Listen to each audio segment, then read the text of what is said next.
है वो यहाँ मुख्य अतिथि के तौर पर पहुँची हैं और साथ में हमारे साथ राजेश अरोड़ा जी भी यहाँ पर मौजूद हैं और राइस मिलर एसोसिएशन के लोग भी यहाँ पर मौजूद हैं और टी.आर. अरोड़ा जी भी यहाँ पर मौजूद हैं और का जो है वो विधिवत उद्घाटन करेंगी रेणुबाला गुप्ता जी।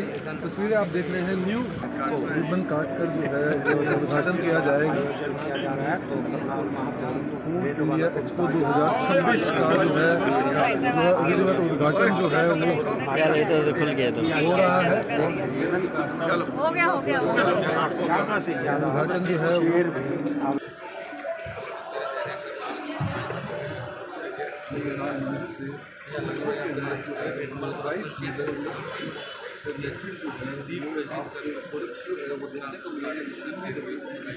इसका उद्घाटन करने का नाम दूसरी बात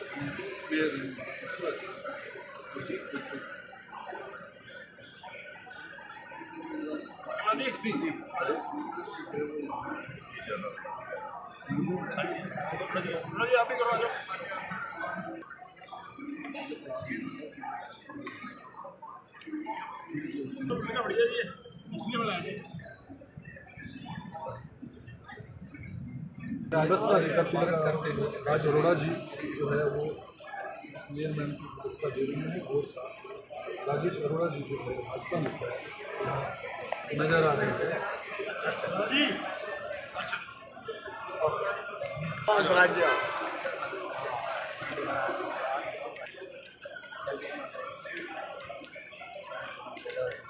इसका भी क्या देख रहे हैं, कहाँ प्रोग्राम उस बारे में जानकारी दी गई है। फोटोन्स कंपनी के बारे में जानकारी जो है वो लेते हुए मैम जो है वो नज़र आ रहे हैं।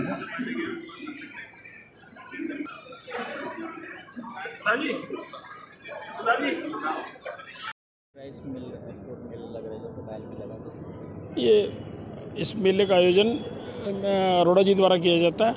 फूड इंडिया ये काफ़ी समय से ऐसे आयोजन करते आ रहे हैं। निस्संदेह इस तरह के जो आयोजन है इसमें नई नई मशीनरी आती है, नई टेक्नोलॉजी से आती है, उससे राइस मिलरों को फ़ायदा होता है। अपनी इंडस्ट्री में कम बिजली में बढ़िया क्वालिटी का चावल बनाने के लिए अच्छी मशीनें मिलती हैं। हम इसका अप्रिशिएट करते हैं इस कदम को। करनाल भी काफ़ी अच्छा है, नाशपाती को लेके या कुछ भी लगा लो, या काफ़ी एक्सपोर्ट होता है बाहर देशों में। तो जैसे यहाँ से ईरान के अंदर भी कुछ हुआ था, जाना था माल, वो नहीं जा पाया लड़ाई की वजह, और अमेरिका ने भी टैरिफ लगा दिया उससे ज़्यादा, जो कोई देश उसकी मदद करेगा। तो इसमें किस तरह देखते हो ये बाजार? ये अमेरिका का जो ये कदम है ये बिल्कुल गलत है, ये तानाशाही वाला कदम है। सब लोग अपना व्यापार करते हैं, जहाँ किसी देश में चावल कोई डिमांड होती है देंगे, उसी से काम चलेगा। वहाँ से भी कोई चीज़ यहाँ आती है। अब हमारा ईरान जा रहा था, अफ़गानिस्तान जा रहा है, दुबई जा रहा है, सारा एक्सपोर्ट हेल्डअप हो गया। ईरान का जो बंदराबास पोर्ट था वो बंद हो गया। एक सिर्फ 4 बार पोर्ट चल रहा है, उसके ऊपर भारी रश है, 15-15 दिन से वैसल उतर नहीं रहे। तो मैं तो यही कहूँगा कि ट्रंप को अपने देश का ध्यान करना चाहिए, ना कि हमारे देश का, दूसरे देशों के बारे में। चावल का इसमें कुछ नुकसान है? चावल का बहुत भारी नुकसान है। 6 रुपये किलो का मंदा आ गया, और अभी आगे भी अगर ये युद्ध चलता रहा तो भारी नुकसान हो जाएगा। तो कोई दूसरा बाजार ढूंढा जाएगा? नहीं, दूसरा बाजार नहीं है जी, वो मेन हमारी मार्केट है। ज़्यादातर चावल हमारा यूएई में ही जाता है, ईरान, इराक, सारा माल वहीं जाता है। हाँ जी। तो नई टेक्नोलॉजी से जैसे सोलर जैसे भी राइस मिल? हाँ, हम तो सरकार से मांग करते हैं कि इसमें सरकार का फ़ायदा हमें बिना उसके ब्याज के ऋण उपलब्ध कराएं, जिसमें हम ये सोलर ऊर्जा के प्लांट लगाएं, और इससे हमें काफ़ी भारी फ़ायदा होगा। सरकार को भी फ़ायदा होगा, मिलरों को भी फ़ायदा होगा। तो नई टेक्नोलॉजी, नई मशीनें हैं, जैसे अब राइस की धुआं निकलता था, अब कुछ नई। हाँ, अब वो चीज़ें पहले वाली चीज़ें नहीं रही, अब नई चीज़ आ गई है। फ़ायदेमंद चीज़ें हैं, उससे AQI को भी फ़ायदा होगा, अपना प्रदूषण कम होगा और प्रोडक्शन ज़्यादा होगी। तो सरकार से भी कुछ आपकी? सरकार से हमारी यही मांग है कि किसानों को अगर जीवित रखना है, किसानों को अगर तरक्की पहुंचानी है, तो मिलरों को सपोर्ट करें, तभी हम लोग किसान का धान अच्छे रेटों पर खरीद पाएंगे और उसको तरक्की का भी अवसर मिलेगा। कौन से चावल की ज़्यादा देश में डिमांड होती है? 17-18, 1401 और 1509 मेन रूप से जाते हैं एक्सपोर्ट में। 11-21 की जगह दूसरी वैरायटियाँ आ गई हैं। ये ज़्यादा चलने लगी। 11-21 थोड़ी कम हो गई है। राइस मिलर से भी कुछ आप कहना चाहोगे? नहीं, मैं तो राइस मिलों से कहूँगा कि नई टेक्नोलॉजी को अपनाना चाहिए।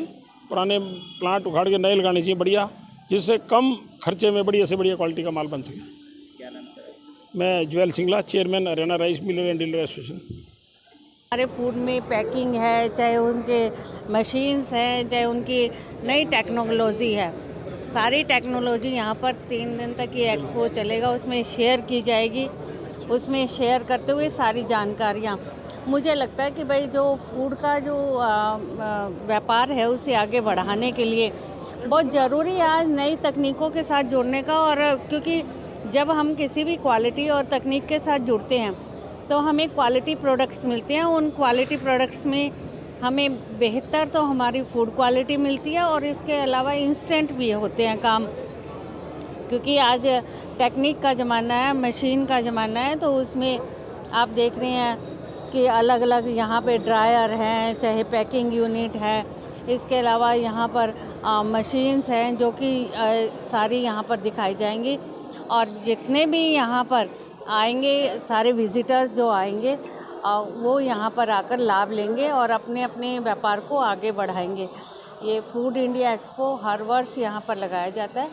मैं सभी यहाँ पर हमारे राइस मिल के यहाँ पर हरियाणा के प्रधान हंसराज सिंगला जी, ज्वेल सिंगला जी, अरोड़ा जी यहाँ पर हैं जो सारा ऑर्गेनाइजेशन को देख रहे हैं, सौरभ जी, हमारे यहाँ मंडी वाले भी विजेंद्र गुप्ता जी, सभी यहाँ पर आए हैं।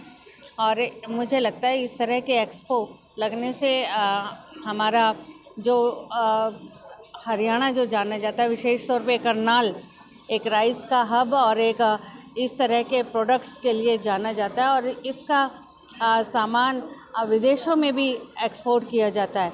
और इस तरह की पैकिंग और इस तरह की नई टेक्निक के साथ हम ज़्यादा प्रोडक्ट्स को बना पाएंगे और अच्छे प्रोडक्ट्स बनाकर हम लोग इसका एक्सपोर्ट भी कर पाएंगे और लोगों को दे पाएंगे। सोलर ऊर्जा के लिए सरकार भी कुछ तरह सोलर पे काफ़ी सब्सिडी देती है, उसको लेकर हाँ, सूर्य घर योजना में माननीय प्रधानमंत्री जी के द्वारा एक आह्वान किया गया कि अपने नेचुरल एनर्जी को प्रोड्यूस किया जाए, इलेक्ट्रिसिटी हम प्रोड्यूस करेंगे।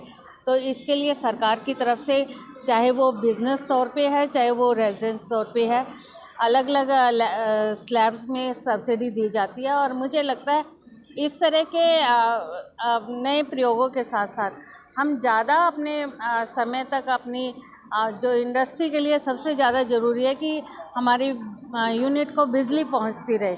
इलेक्ट्रिसिटी जितनी हमारी पहुंचती रहेगी, ठीक ठाक पहुंचती रहेगी, यदि कट नहीं लगेंगे तो आज जब हर घर जगमग और हर गांव में हर जगह पर जहां बिजली पहुंचाई जाती है उसके लिए सोलर को प्रमोट किया जाता है।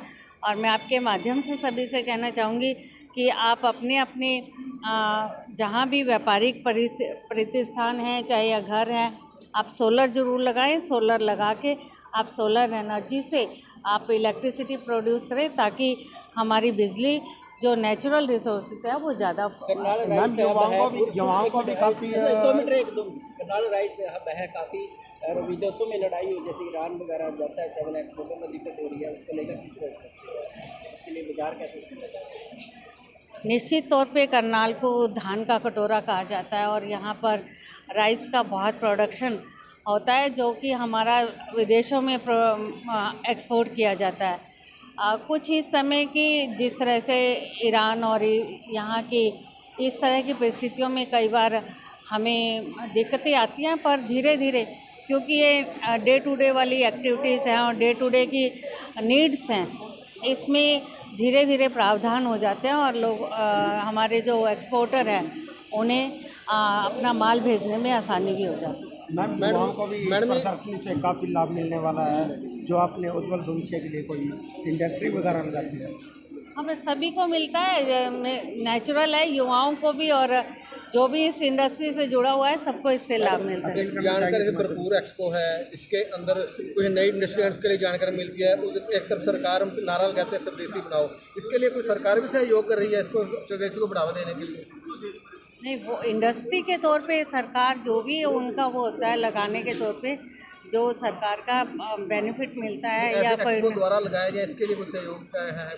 एक्सपो ये अपना सारे ऑर्गेनाइजेशन मिलके लगाती है। एक्सपो सरकार की तरफ से नहीं लगाया जाता, ये अपने आप लगाते हैं। पर इसमें जो भी हमारे इंडस्ट्री के जो भी जुड़े हुए आते हैं, सबको बेनिफिट्स जरूर मिलते हैं।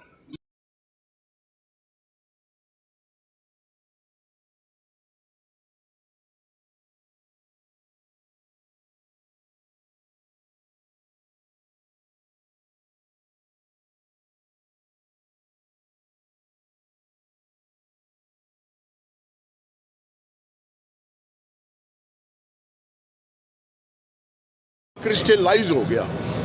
क्रिस्टलाइज होना शहद का एक स्वभाव है। देखना ये है कि ये सोर्स 85% हनी, 85% शहद ऐसे हैं जो क्रिस्टलाइज हो जाते हैं। तो क्रिस्टलाइज होना बुरी बात नहीं है। और यहाँ ये भी मैं बता दूँ, सबसे ज़्यादा जो क्रिस्टलाइज होता है वो मस्टर्ड हनी होता है। और हमारे यहाँ अगर मैं बात करूँ नॉर्थ वेस्ट इंडिया की, जिसमें दिल्ली, पंजाब, हरियाणा, राजस्थान, हिमाचल, जम्मू एंड कश्मीर, यूपी, ये जो इलाके आते हैं, यहाँ ज़्यादा सबसे ज़्यादा प्रोडक्शन जो है सरसों के क्रॉप से आती है। सरसों का जो शहद है वो जल्दी क्रिस्टलाइज हो जाता है। तो इसको ठीक कैसे करना है मैं वो भी बता दूंगा। और कुछ शहद हैं जो नहीं क्रिस्टलाइज होते, पर ज़्यादातर हनी जो है क्रिस्टलाइज हो जाते हैं। जब क्रिस्टलाइज हो जाते हैं तो लोग सोचते हैं इसमें चीनी है, चीनी नहीं है। मेरे नंबर पे कोई फ़ोन करेगा तो मैं उसको ठीक करने का तरीका भी बता दूंगा। दूसरा, ये मेरे और पत्रकार साथी हैं जिनका क्वेश्चन आया कि हमारी रसोइयों में जहर कैसे है, और एक इन्होंने ये कहा, थोड़ा क्लियर करेंगे आप? मेडिकल और जो ज़्यादा है, हाँ, यस, इतना आदमी स्वस्थ सही ठीक नहीं है। हाँ, यस, क्योंकि हम अवेयर ही नहीं है, खाने पीने के प्रति हमारी अवेयरनेस ही नहीं है। अब मैं इसमें 2-4 एग्जांपल देता हूँ। इंडिया पाम ऑयल का सबसे बड़ा इंपोर्टर है। अब वो पाम ऑयल कहाँ जा रहा है? पाम ऑयल हमारी रसोई में जा रहा है। ऐसे ही तेल बिनोला जानवर खाते थे या इसका साबुन बनता था। आज हमारे सब की रसोई में तेल बिनोला है। हाँ, नाम बदल दिया, इंग्लिश में कर दिया, कॉटन सीड्स का रिफाइंड। मैं ये दावे के साथ कहता हूँ कि सबकी किचन में कॉटन सीड्स रिफाइंड आ रहा है। वो क्या है? ये कभी जानवर खाते थे या साबुन बनता था। हमारे देश में सबसे जो हमारा 2 ही चीज़ें हैं, एक तो सरसों का तेल, दूसरा प्योर देसी घी। आज देसी घी भी मिलना बहुत मुश्किल है, सरसों का तेल मिलना भी बहुत मुश्किल है। क्यों? कि लोग अवेयर ही नहीं। लोगों का एक ही पाठ पड़ा हुआ है कि सस्ता सस्ता सस्ता। तो उसके पीछे आप अपने समझदारी से काम लीजिए। सरसों का तेल सरसों सीड में से ही निकलेगा।